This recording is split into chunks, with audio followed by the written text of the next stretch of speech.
The selfish gene, chapter 5, aggression. आक्रमण की क्षमता, आक्रामक होना।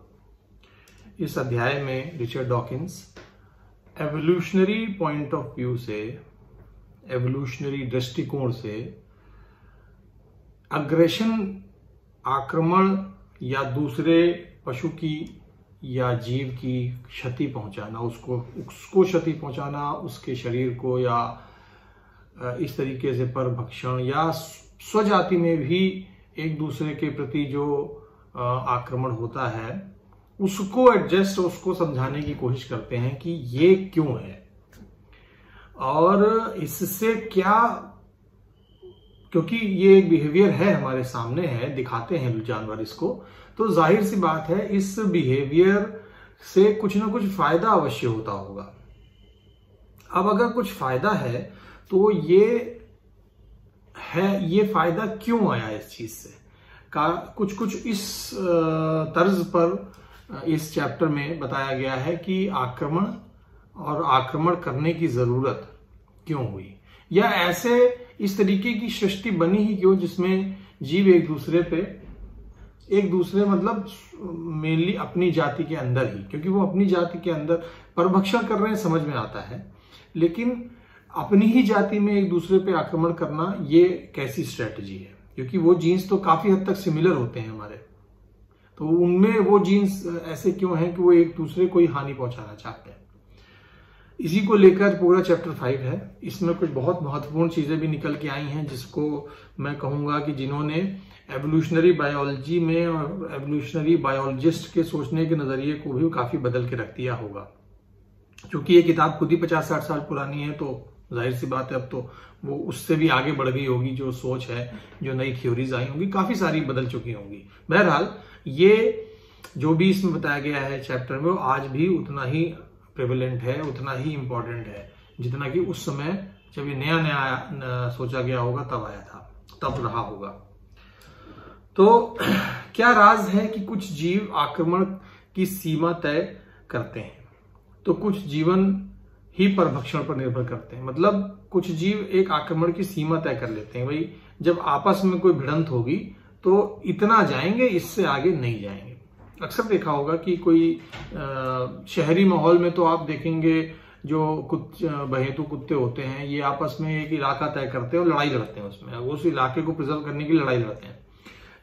जो नंदी और ये सांड बाहर टहला करते हैं, ये भी जब इनका सीजन आता है, मीटिंग सीजन, तो ये बहुत ज्यादा आक्रामक हो जाते हैं एक दूसरे को लेकर और धौंस जमाते हैं सब पे, ताकि रुतबा जब बना रहे, अपने आप को प्रभुत्व उनका आ जाए।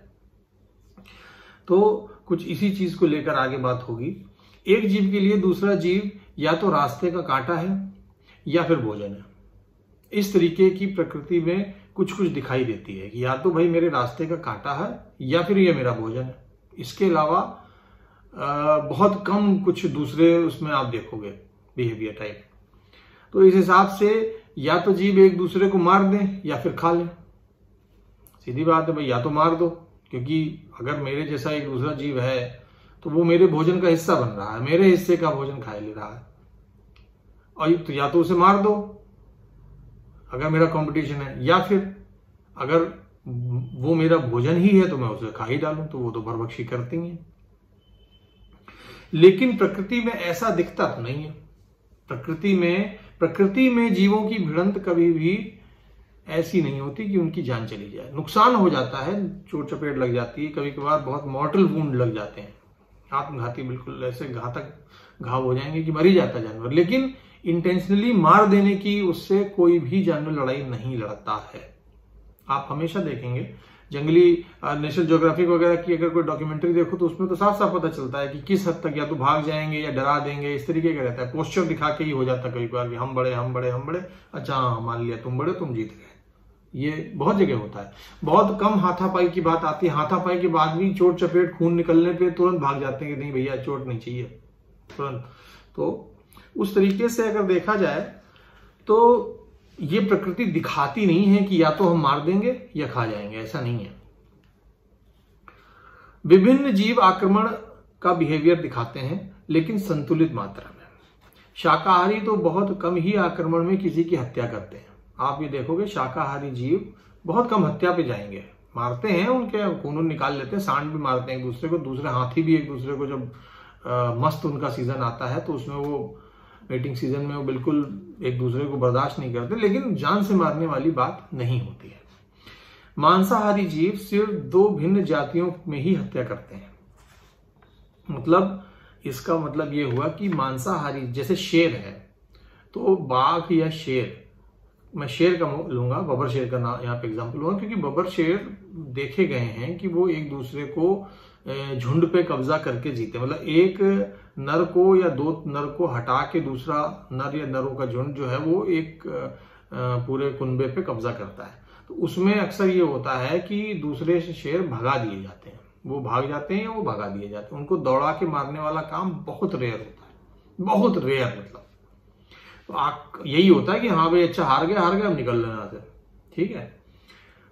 वो किसको मारते हैं? वो दूसरे चीता को मार देंगे, तेंदुए को मार देंगे और लक्कड़बग्घे को मार देंगे, ये सब मतलब दूसरे परभक्षी को मार देंगे कंपटीशन को हटाने के लिए, लेकिन अपने में इस तरीके का आक्रामक बिहेवियर नहीं दिखाएंगे जिसमें एक दूसरे की जान चली जाती है। मैं ये भी नहीं कह रहा हूं कि ऐसा होता ही नहीं है, लेकिन अमूमन ऐसा नहीं होता है। जानवरों की बड़ी लड़ाई में भी सिर्फ तनातनी रहती है, शक्ति प्रदर्शन रहता है, जान पर बात बहुत कम ही आती है। परंतु ऐसा भी नहीं है कि जान जाती ही नहीं। मानव शिंपैंजी, बबर शेर कुछ ऐसे उदाहरण हैं जो एक दूसरे और अपनी प्रजाति के जीवों में जान लेते हैं। मतलब ये मानवों का तो पता ही है, हम लोग तो लड़ाई करते हैं, मतलब चिंपैंजियों के ऊपर भी रिकॉर्डेड है कि हम लोगों ने जान देते हैं, हम लोग मार देते हैं, चिंपैंजी मारते हैं एक दूसरे को, चींटियां मारती हैं एक दूसरे को बर्दाश्त नहीं करती हैं। शेर, जैसे मैंने अभी बताया, शेर में घातक होते हैं लेकिन मार देंगे ऐसा कम पाया जाता है। कुछ ऐसे उदाहरण हैं जो दूसरे और अपनी प्रजाति के जीवों में जान लेते हैं, ये तो क्लियर हो गई। रिचर्ड डॉकिंस ये कह रहे हैं कि झगड़ालू होने के कुछ फायदे हैं तो कुछ नुकसान भी हैं। जहां अधिक झगड़ालू होने से एक जीव को हो सकता है अधिक भोजन मिले, वहीं उसके झगड़ालू होने से किसी तीसरे को और अधिक फायदा पहुंचे। तो मतलब ये कि चूंकि जटिल व्यवस्था हमारी जीवों की इतनी जटिल हो रखी है कि अगर शेर सारे तेंदुओं को मन में बना के मारते ही जाएंगे या सारे लकड़बग्घों को मारने ही निकल जाएंगे, तो उसका फायदा जो दूसरे परभक्षी हैं जो कि शेर से इतना छोटे हैं कि वो शेर उन्हें पकड़ नहीं सकता, वो बहुत तेज भागते हैं और उनको फायदा मिलेगा, जैसे सियारों को और शिकारी कुत्तों को, तो वो हावी हो जाएंगे और उससे शेर का खाना भी बिदकेगा, तो वो भी फूड चेन डिसबैलेंस हो जाएगी शेर के लिए। तो एलिफेंट, हाँ, फिर मिले उससे झगड़ा होने का तीसरी और अधिक फायदा। तो मतलब ये है कि एक बैलेंस बनता है कि जो आक्रामकता दिखाई जाती है वो आक्रामकता ऐसी नहीं होती है कि उससे किसी तीसरे जीव का सर्वनाश ही हो जाए। ये सिर्फ इंसान करता है बाय द वे, कि कोई जीव को मार के इतना मारा कि वो खत्म ही हो गया। ये सिर्फ इंसानों की फितरत है। अभी तक बाकियों में ऐसा नहीं देखा गया है कि वो इतना पीछे दौड़ा के मारे कि भैया किसी को जिंदा ही देने नहीं दिया। एलिफेंट सील एक बहुत बड़ा जानवर होता है, अगर हो सके तो गूगल वगैरह पे सर्च करिए, बहुत विशाल का है जीव, कमरे 20 फीट का जितना होगा कम से कम, इतने बड़े बड़े उसके दांत यहाँ से 2 निकले होते हैं और भयंकर लड़ाई लड़ते हैं। जब सीजन में होते हैं तो बिल्कुल खूना खच्चर जो दांत होते हैं वो मारते हैं दांत एक दूसरे, तो खून निकाल लेते हैं। लेकिन वो खून भी ऊपरी परत से निकलता है, वो इतने मोटे होती है उनकी चमड़े की परत और फैटी लेयर इतनी ज्यादा होती है कि वो अंदर बहुत ज्यादा नहीं कर पाते हैं। एलिफेंट सील अक्सर मादाओं के लिए झगड़ते हैं और ऐसी मुठभेड़ों में प्रतिद्वंदी की जान भी जा सकती है, लेकिन विजेता को एक बहुत बड़ा हरम मिल जाता है। तो यहाँ पे जान, अगर किसी प्रतिद्वंदी की, अगर 2 लोग लड़े, 2 नर एलिफेंट सील लड़े और उसमें जान की बाजी लगाकर लड़े, तो ऐसा है कि उसमें बहुत बड़ा प्राइज है, वो कुछ बहुत बड़ा इनाम मिलने वाला, तब जान की बाजी लगती है, मरना नहीं लगेगी। इसलिए एलिफेंट सील का यह तरीका उनके लिए काम कर रहा है। ठीक है, मतलब अगर आपको जिंदा रहने में, अगर आप जीत गए तो आपको 50 औरतें मिल जाएंगी या आपकी मादाएं मिल जाएंगी, जिससे आपका वंश और आगे बढ़ेगा। हार गया तो कोई बात ही नहीं। और ऐसा भी नहीं है कि आपको जीवन में दूसरे मौके नहीं मिलेंगे। जो दो बराबर के एलिफेंट सील होते हैं वही ऐसे लड़ते हैं। अगर एक छोटा है तो वो भाग जाएगा, वो तुरंत कहेगा ना ना ना ना ना, हम तो अभी मर जाएंगे इसके सामने। वो भाग जाएगा, अपने समय का वेट करेगा, भाई मैं जो हूं तब तक ये दूसरे भाई साहब जो राजा हैं ये अपना बच्चे पैदा कर रहे हैं। फिर जब वो दूसरा वाला आएगा वो बड़ा होगा और वो उसमें वैसी ताकत आएगी, वो भिड़ेगा, हो सकता है वो इसको पुराने वाले को मार दे और तो वो फिर उसका राजा बन जाए, फिर वो अपना प्रोपगेशन करे। तो वो ऐसा बिहेवियर रख रहे हैं जिसमें जान जा रही है, लेकिन उस बिहेवियर से भी कुछ फायदे हो रहे हैं। गौरैया चिड़िया जो होती, गौरैया का जोड़ा भी इस तरह की स्पर्धा के बाद बनता है। मतलब खूब सारे नर गौरैया एक दूसरे से टेटे टेटे लड़ेंगे थोड़ी देर, उसके बाद जोड़ा बन जाएगा। नर गौरैया दूसरे नरों को खदेड़ने में और अपने घोंसले को बचाने में पूरी शक्ति लगा देता है, किंतु बात कभी जान पर गौरैया एक दूसरे को जान से नहीं मारते हैं। वो ठीक है, लड़े बढ़ाए, इधर उधर उड़ा दिया, फिर अपना। तो हर एक जीव अपने हिसाब से स्ट्रैटेजी बनाए हुए अपनी, जिसमें आक्रमण का कुछ योगदान एक मीटर की तरीके से यूज हो रहा है कि इतना दिखाएंगे, इतना नहीं दिखाएंगे। इसके बाद रिचर्ड डॉकिंस एक कॉन्सेप्ट के बारे में बताते हैं। तो अगर मैं चाहूं तो और भी एक्सप्लेनेशन दे सकता हूं। अलग अलग जीवों के घर में घरेलू छिपकलियां देखिए, आप देखेंगे कि भगा रही हैं एक दूसरे को। अब वो जान से नहीं मारते हैं, वो गिरा दिया, भगा दिया, इस तरह का काम करते हैं। आप खुद अगर ऑब्जर्व करेंगे नेचर में तो आपको बहुत जगह ऐसा दिखेगा। छोटे छोटे कीड़ों में भी ये बिहेवियर दिखाई देता है कि आक्रामक होंगे एक लेवल तक जाके, उससे आगे नहीं जाएंगे। चींटियां कमीनी है, बहुत कमीना जीव है। चींटी दूसरी चींटी को बर्दाश्त नहीं कर सकती है। मेरे पास लॉन है तो मैं देखता हूं उसमें अक्सर कि ज्यादा नहीं 2-3 मीटर दूर एक नया बिल आ गया, भैया वर्ल्ड वॉर 3 की घोषणा, सारे न्यूक्लियर वेपन निकल आए, धनाधन मार्चिंग शुरू हो गई, मार काट मचाई जा रही। चींटियां बहुत कमीना जीव होता है। ये इतना हिंसक है कि ये एक दूसरे को मारता है, बाकी जीवों को खा जाता है। वो छोटा है, लेकिन अगर वो अपने पे आ जाए तो चींटी, अगर मैं कहता हूं चींटी अगर 20-25 गुना भी बढ़ जाएगी ना तो इंसानों का जीना मुश्किल हो जाएगा धरती पे, इतनी आक्रामक जीव है वो। खैर वापस आते हैं इस पे। तो ये जो आक्रमण की क्षमता और उसकी इंटेंसिटी के बारे में रिचर्ड डॉकिंस कुछ ये एक नए कॉन्सेप्ट इंट्रोड्यूस करते हैं इसमें, जो कि इसको समझने में मदद करता है कि यार आक्रमण होता है तो इतना एक्सट्रीम पे, क्योंकि दिमाग ये कह रहा है कि उसे मार देने में ही भलाई है, तो फिर भी जानवर ऐसा क्यों नहीं दिखाते हैं कि सीधे गले पे मारने पे ही जा रहे हैं, ऐसा क्यों नहीं दिखाते हैं। तो यहां पे एक चीज का नाम आता है जो कि ध्यान से सुनिएगा, मेरे राजकिरण सिंह तुम भी ध्यान से सुनना क्योंकि तुम वापस देखो इस वीडियो को। Evolutionary stable strategy. It is defined as a strategy which if most members of a population adopt it cannot be bettered by any alternative strategy. Okay? Evolutionary stable strategy. इसके बाद मैं इसे ESS के नाम से बुलाऊंगा। आसान शब्दों में जो स्ट्रेटेजिक बिहेवियर एक पूरी प्रजाति वर्तमान में दिखा रही है वही उसका ESS है। मतलब इस समय आप जो देख रहे हैं, जो भी कुत्ता, आदमी, बिल्ली, बंदर, जो भी बिहेवियर दिखा रहे हैं, जो भी जिंदा रहने की स्ट्रेटजी है, चाहे आक्रमण में हो, चाहे खाने में हो, चाहे संतान उत्पत्ति में हो, वो उनकी एवोल्यूशनरी स्टेबल स्ट्रेटजी है। इसीलिए वो चल रही है और इसीलिए वो जीव आगे बढ़ रहे हैं। अब इसमें इन्होंने एक कॉन्सेप्ट का वर्णन किया है, इन्होंने कुछ तर्क और वितर्क देके समझाया है। इन्होंने कहा है कि लेट्स से कि सारे एक जीव उठाते हैं, कोई एक जीव ले लेते हैं और हम ये मानते हैं कि उसमें जीव का जो अपना बिहेवियर है, अपना उसका क्या कहते हैं कैरेक्टर, एक का है बिल्कुल गुस्सैल, मार देंगे, सीधे वो मार ही देता, मतलब उससे तुम उसके बगल में भी आ गए, उसके पास भी आ गए, वो मार देगा। और एक है डरपोक, उसने देखा दूसरे को, सट से गायब हुआ। ये लेट्स अज्यूम कि एक प्रजाति के जीव सिर्फ ये दो बिहेवियर रखते हैं, हॉक और डव, मतलब गुस्सैल और डरपोक। इसमें जो हॉक हैं वो सिर्फ हिंसा का इस्तेमाल करते हैं, डव हमेशा हिंसा से भागते हैं। मैंने बताया रिचर्ड डॉकिन के अनुसार ऐसा प्रतीत हो सकता है कि डव पे हॉक मतलब बुजदिलों पे जो आक्रमणकारी हैं ये भारी पड़ जाए। ऐसा हो सकता है कि भाई हाँ ठीक है, बुजदिल तो थोड़े दिनों में सब खत्म हो जाएंगे, क्योंकि जो आक्रामक है वो सीधे मारता चला जाएगा सबको। लेकिन ऐसा होता नहीं है।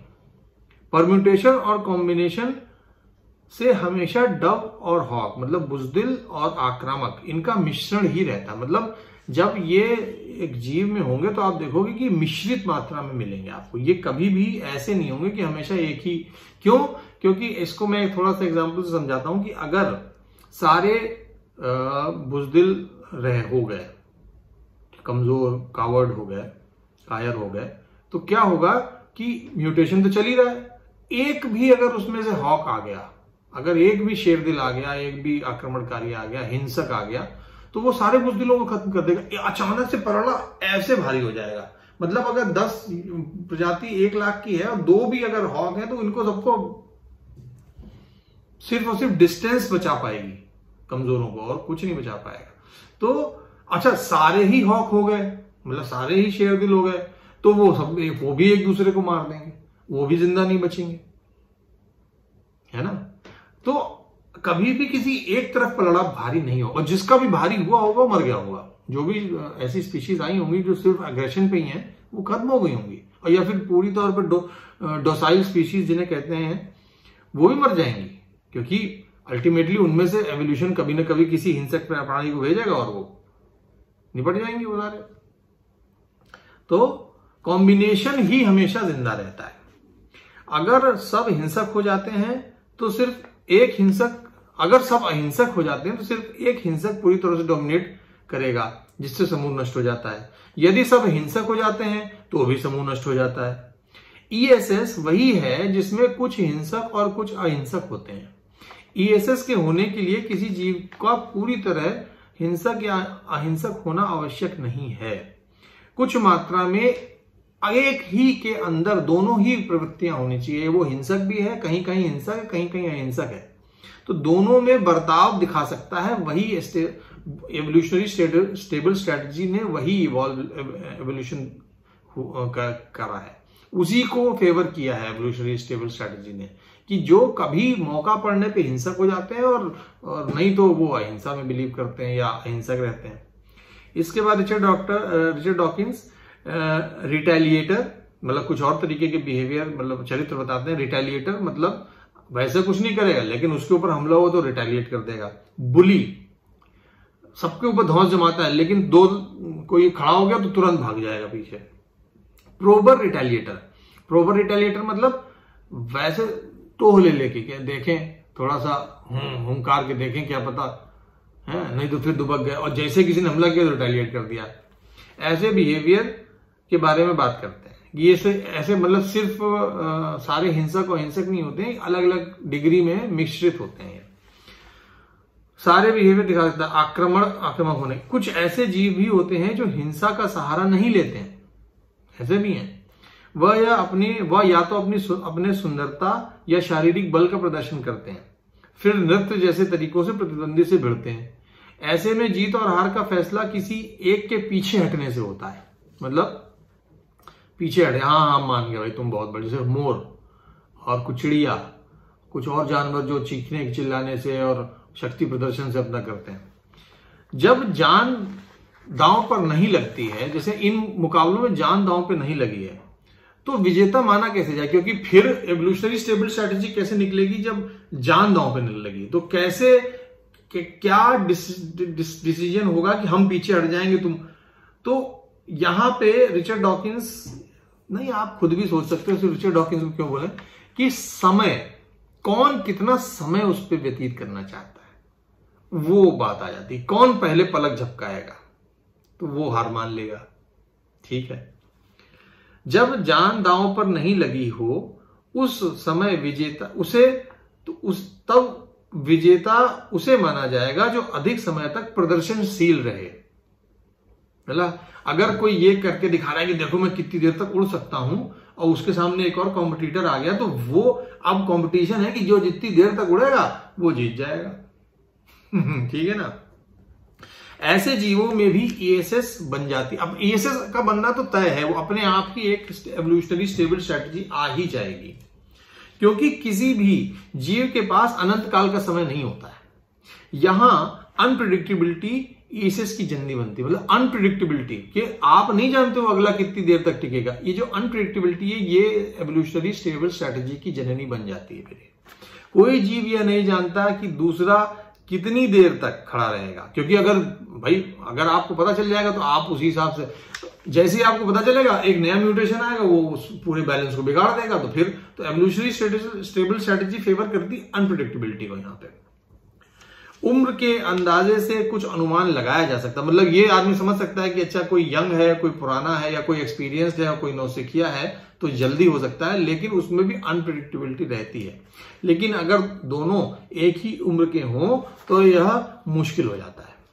उदाहरण लेकर बात करते हैं, अगर किसी प्रजाति में आंख बंद कर लेने पर हार मान लिया गया है। जैसे मतलब अगर कोई ऐसे है कि भाई कौन देर तक घूर सकता है, तो जो पहले आंखें झपका लेगा वही हार मान जाएगा। तो शुरुआत में सारा एवोल्यूशन इस बात पे होगा कि सिर्फ आंख कितनी देर तक, मतलब अगर दो जीव आंखें ऐसे खोले रखने को अगर अपना मान रहे हैं कि हाँ जो पहले झपकाया वो हार गया, तो शुरुआत में एवोल्यूशन इसको फेवर करेगा। लेकिन एक वेरिएशन ऐसा निकलेगा जिसमें आंखें बंद है, ऊपर जो है वो भी खुली आंख जैसा दिख रहा है। मतलब अभी मेरी आंख अगर बंद है तो लग रहा है आंखें बंद है, लेकिन फिर एवोल्यूशन ऐसा होगा, हो सकता है कि जो ये पलक झपकी तब भी आंख फील हो रही कि आंख खुली हुई है। तो अब जो एक्चुअल में आंखें खोले हुए और जो बीच बीच में आंखें ऐसे बंद भी कर ले रहा है वो जीतने लगेंगे। ठीक है ना। कितना बड़ा वो है यार, ये बड़ा मस्त चैप्टर था, मुझे बड़ा मजा आया पढ़ने में। बड़ा जैसे कहते हैं ना दिमाग के धागे, हाँ यार ऐसा हो सकता है, इस तरीके से बिहेवियर आया होगा।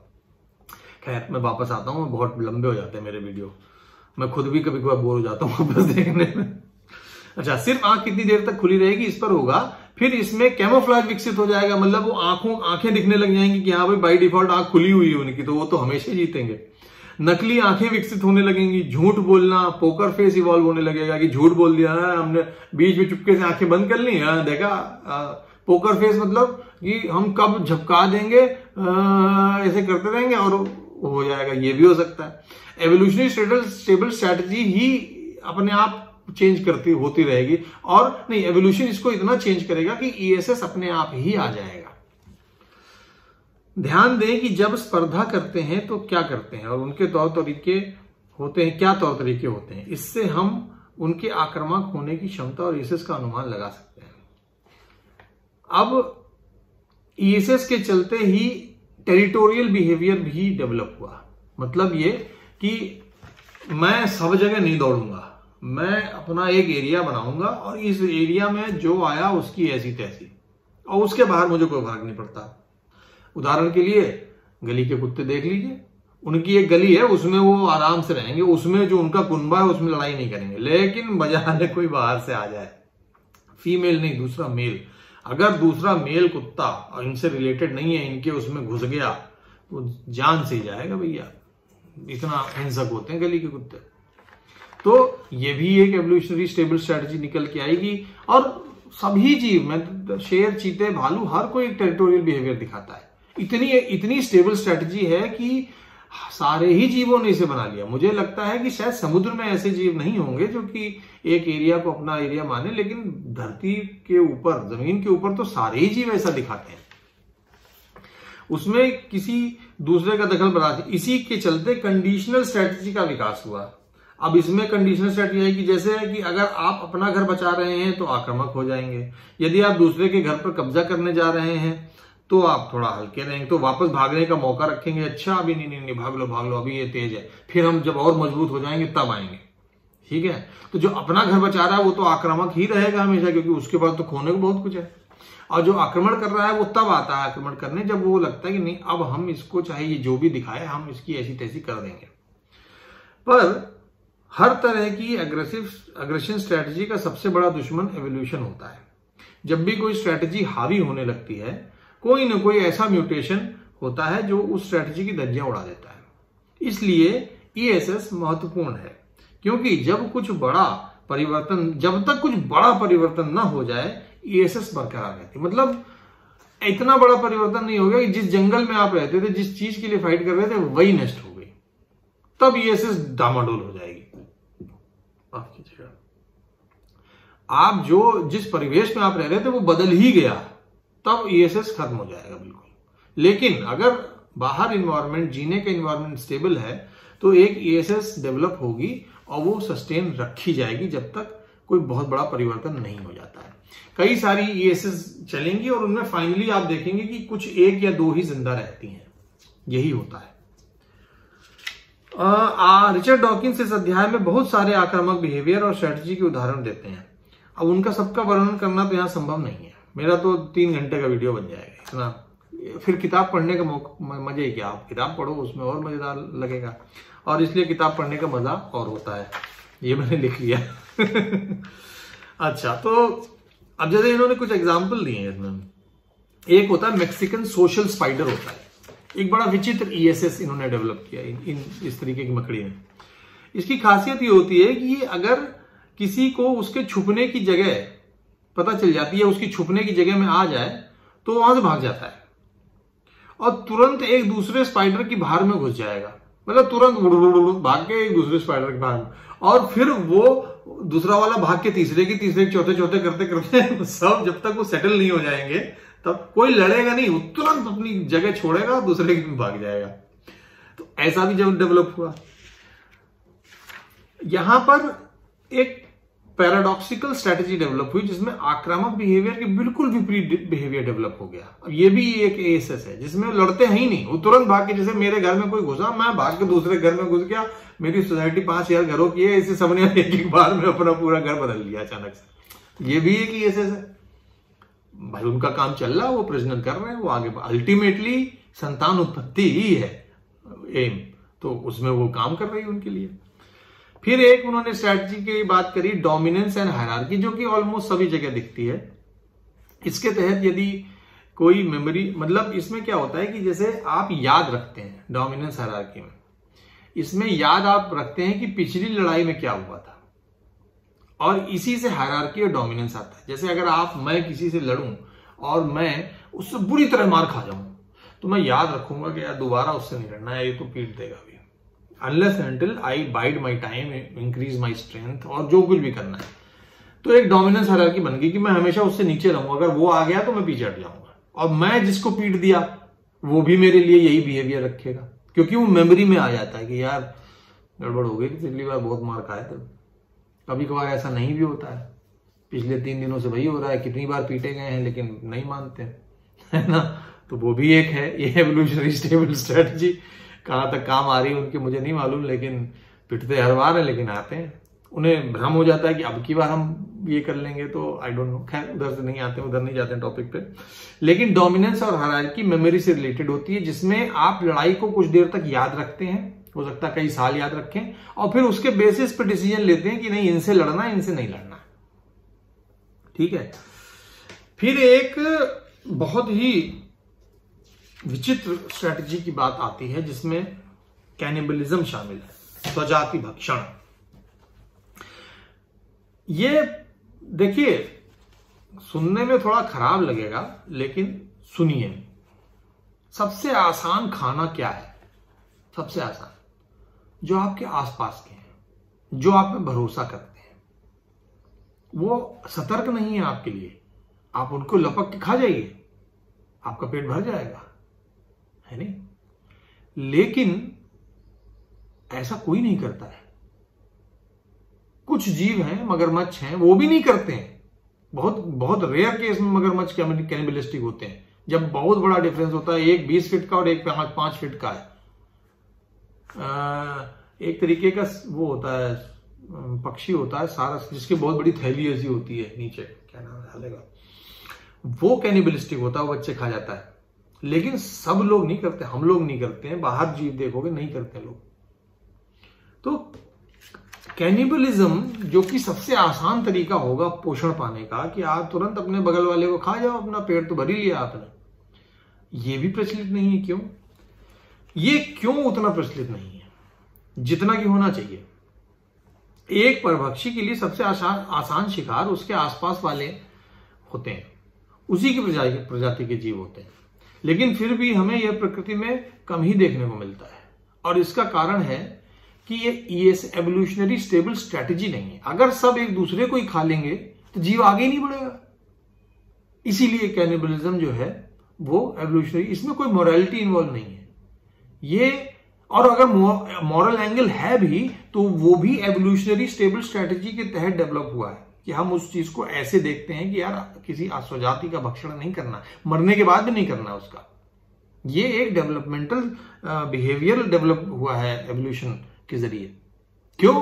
क्योंकि मांस तो मांस होता है, कहीं का भी खा लो। मैं खा लूंगा अपना पेट तो मेरा भर ही जाएगा, लेकिन मैं नहीं करूंगा अनलेस एंटिल मेरी जान पे बात नहीं आएगी। मैं अपने अंगों को नहीं नुकसान पहुंचाऊंगा, मैं अपने बच्चों को, अपने रिश्तेदारों को, मैं दूसरे किसी इंसान को नहीं पहुंचाऊंगा। और जो वेजिटेरियन होते हैं वो तो सिर्फ उन्हीं को खाते हैं जो कि घास फूस है। तो कैनिबलिज्म एक एवोल्यूशनरी स्टेबल स्ट्रेटजी नहीं है, इसलिए वो आप प्रचलित नहीं देखते। वरना इंसानों को भूल जाओ, अगर कैनिबलिज्म ईएसएस होता तो बहुत से जीव दिखा रहे होते और बहुत कॉमनली दिखा रहे होते, और हम बड़े ओपन होते कि हाँ भाई ये जीव एक दूसरे को खाते हैं, it's okay, they do that.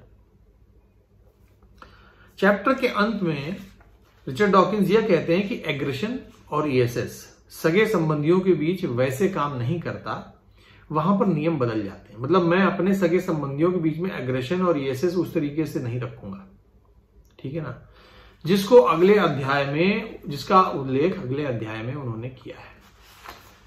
अध्याय यहां पे मेरा खत्म हो गया, 30 मिनट फिर भी हो गए, फिर भी मैंने छोटा किया। मैंने बहुत रोका अपने आप को कि यार इससे आगे ना जाऊं मैं।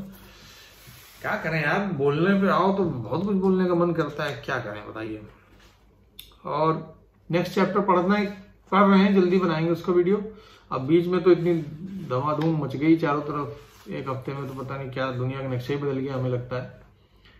तो ये मैंने वीडियो डिले कर दिया इसी के चक्कर में, पर दूसरा वीडियो मैं जल्दी ही निकालूंगा, और वो होगा पारिवारिक संबंधों में एवोल्यूशनरी स्टेबल स्ट्रैटेजी और एवोल्यूशन क्या करता है। और देखते हैं उसमें क्या लिखा है। मैंने पढ़ा नहीं है तो मैं कुछ ज्यादा जानता नहीं उसके बारे में। अगर कुछ पूछना हो, कुछ बात हो, कोई क्वेश्चन आ रहा हो तो बिल्कुल बेखौफ पूछिएगा। आपका धन्यवाद अगर यहाँ तक देख लिया आपने मेरा वीडियो। और बस